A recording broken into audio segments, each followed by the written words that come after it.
Бүгүнкү күндө азыр ана туган тил деп, эми тиги мектеплерде де урус тилин туган тил деп киртерге умтулуш бар бит инде. Туган тил, родной язык деген әйбер белән киртерге тырышалар. Ягъни родной язык бу илдә ул тиги татар теле түгел, все-таки Россиядә. Ул урыс теле. Шуңа күрә монда да безнең артык толерант кыланган шикелле килеп чыга. Тулайым алганда туган тел аның әгәр дә инде нигезләмәсендә шулай булган икән бәйгенең, бәйгедә әйтелгән икән, ул читтә эшләүче татар телле журналистка дип, димәк, ул татар телле журналистка бирелергә тиеш иде. Монда башка төрле сүз булырга да мөмкин түгел. Шундый чорга килдек. Сәләтле кешеләр, чынчылап эшли белүче кешеләр, чынчылап милләтне үстерүче кешеләргә түгел, бүләкне бирергә тырышалар мискин кешеләргә, яраклаша белүчеләргә.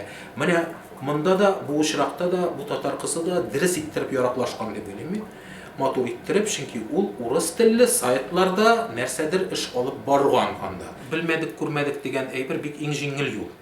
Ой, мин күрмәй калдым шуларны. Хәзер менә шундагы мәхәлләләрнең һәрберсеннән сора, алар әйтәчәкләр: "Ой, мин күрмәй калдым шуларны.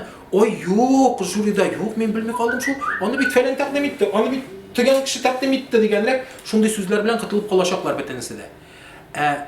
Чынлыкта җаваплылык барыбер бөтенесендә дә бар. Жюрида бүгенге көндә кемнәр утырган, бөтенесендә дә бар. Моннан бик күп гасырлар элек Мартин Лютер дигән бер рухани әйткән: "Мин гаепле" дигән, "Мин гаепле" дип кычкырган. Нәкъ шуның шикелле. Бүген анда жюрида утырган кешеләр бөтенесе дә гаепле, әмма беркем дә "Мин гаепле" дип әйтә алмый. Чөнки аңа батырлык кирәк. Мин гаепле дип гаебеңне таныр.